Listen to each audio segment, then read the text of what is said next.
Mesdames et messieurs, bonjour, bonsoir. Que la paix de Dieu qui surpasse toute intelligence garde donc vos cœurs et vos pensées en Jésus-Christ. Bienvenue à cette nouvelle session de l'école de la croissance, programme des études bibliques de l'Église, la Born Christian Center. Nous sommes donc à Zaventem, la porte même de Bruxelles, la capitale de l'Europe. Notre joie est donc à son comble.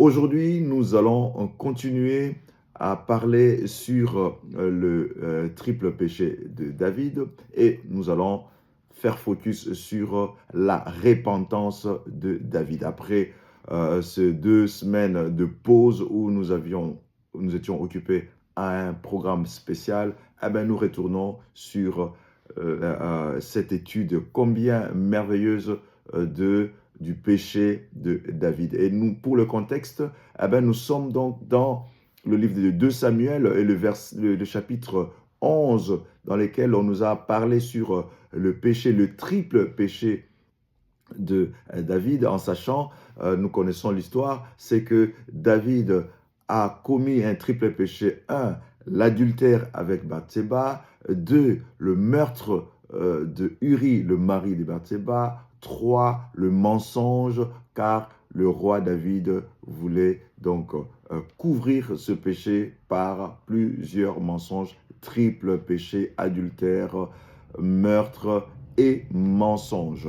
Et dans le chapitre qui nous intéresse, le chapitre 12 de 2 Samuel, nous voyons donc que Dieu envoie son serviteur, le prophète Nathan, pour pouvoir discuter, pour pouvoir confronter, non pas seulement discuter, mais confronter David, parce que David, après ce triple péché, il a donc cru que le temps était en sa faveur et qu'il avait pu faire taire toute cette histoire, mais Dieu envoie donc le prophète Nathan pour la confrontation. Et dans la confrontation, il lui relate donc de manière très sage et de manière très subtile, c'est la sagesse divine, une parabole d'un homme riche qui a pris la brebis, la seule brebis d'un homme pauvre.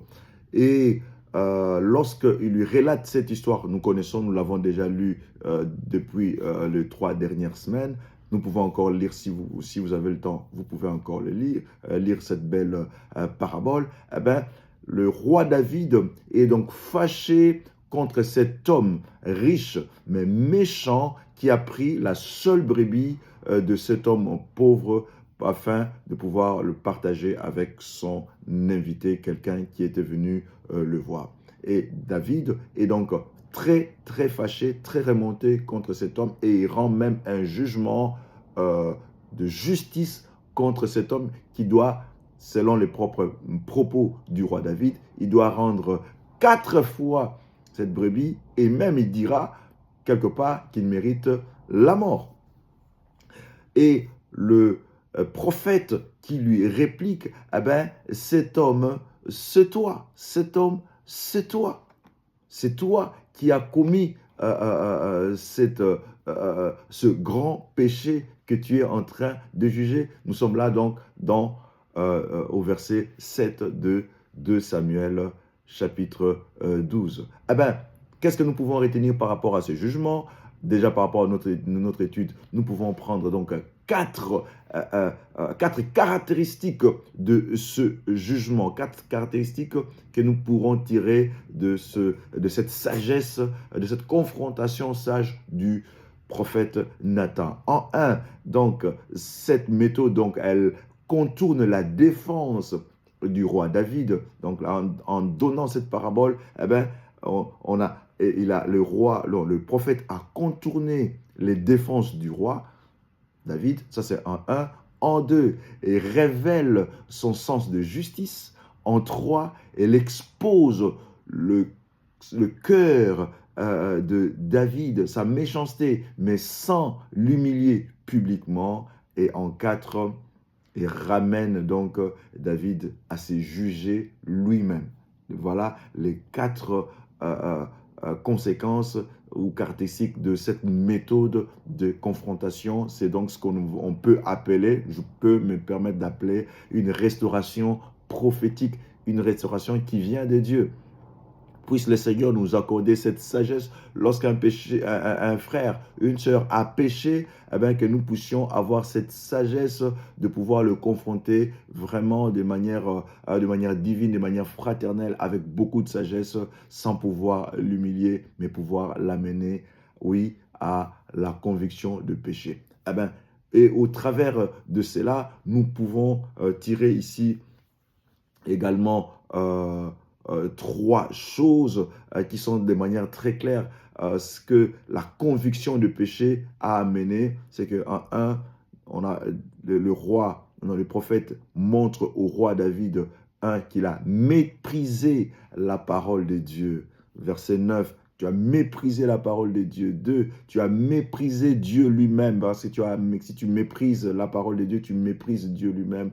Et 3, verset 12, eh bien, tu as agi en secret, et puisque tu as fait du mal en secret, eh bien, cela sera rendu public par le Seigneur. Rien n'est caché, même si l'on fait des choses en secret. Donc, trois manières de la conviction de péché. 1, tu as méprisé la parole de Dieu. 2, tu as méprisé Dieu lui-même. 3, tu as agi en secret, mais Dieu est dans le secret.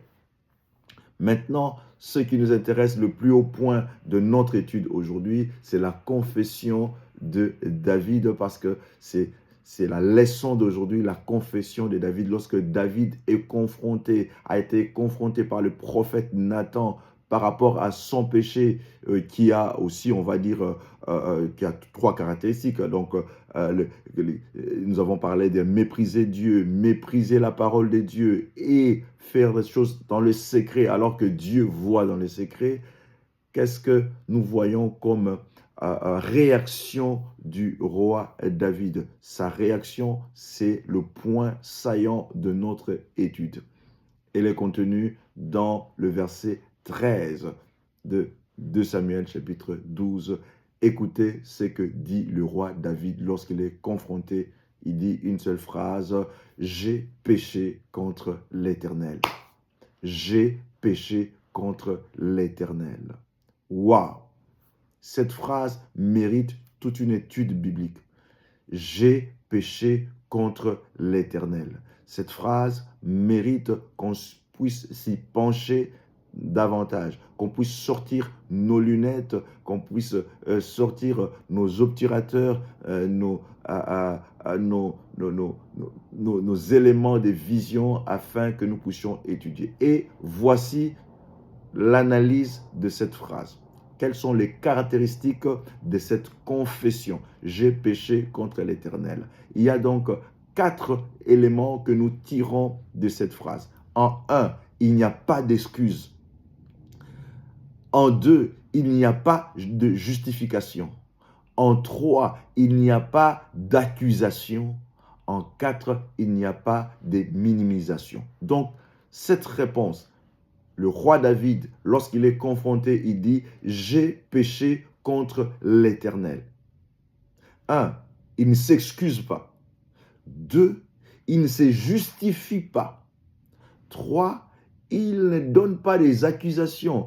Il n'accuse personne. Il ne dit pas que c'est la faute de Bethséba. Il ne dit pas que c'est la faute de tel. Il ne dit pas que c'est la faute de ceci ou de cela. Donc, il n'y a pas d'excuse. Il n'y a pas de justification. Il ne s'auto-justifie pas. Il n'accuse pas autrui. Et 3 à 4, il ne minimise pas. Ça, ce sont les 4 éléments qui font que la plupart de nos confessions ne sont pas validées par le trône des dieux, parce que nos confessions s'excusent, nos confessions se justifient, nos confessions accusent autrui, nos confessions essayent de minimiser l'impact ou l'ampleur de nos fautes, l'ampleur de nos erreurs, l'ampleur, disons-nous, de nos péchés. Ici, le roi David, lorsqu'il est confronté, il dit tout simplement « J'ai péché contre l'Éternel ». C'est donc une confession verticale. C'est donc une confession sincère, une confession qui fait que, oui, le trône de grâce du Seigneur est obligé de libérer sa grâce, sa miséricorde dans toute sa plénitude. Et bien, c'est ce que nous voyons. Ah ben, il dit, j'ai péché contre l'Éternel. David reconnaît avoir péché contre Dieu, mais si son péché, oui, son péché était grave, il reconnaît que c'est grave. Si son péché était dû par lui-même, eh bien, il reconnaît c'est lui-même. Il n'accuse personne, il ne se justifie pas, il ne diminue pas, il ne minimise pas l'ampleur du péché et il ne s'excuse pas. Il dit simplement « J'ai péché contre l'Éternel ». Il y a un beau psaume que David a écrit et nous allons l'étudier une autre fois. Eh ben, c'est le psaume numéro 51, psaume 51, et qui exprime donc le sentiment ou la prière que le roi David va faire à Dieu lorsque il est en train de penser, lorsqu'il est en train de demander pardon par rapport à son péché. Et là, c'est encore un autre point sur lequel nous reviendrons. Le pardon de Dieu est donc immédiat. La réponse de Dieu, c'est la miséricorde, c'est la grâce. C'est le pardon qui est immédiat. Et dans la bouche du prophète Nathan, l'Éternel pardonne ton péché, tu ne mourras point. Nous nous limitons par là. L'Éternel pardonne ton péché, tu ne mourras point. 2 Samuel chapitre 12, le verset 13 dans sa partie B. L'Éternel pardonne ton péché, tu ne mourras point. Mesdames et messieurs, voici donc la pensée que nous voulions partager ensemble aujourd'hui. La repentance de David, avec ces 3 ou ces 4 caractéristiques. Pas d'excuses, pas de justification, pas d'accusation, pas de minimisation.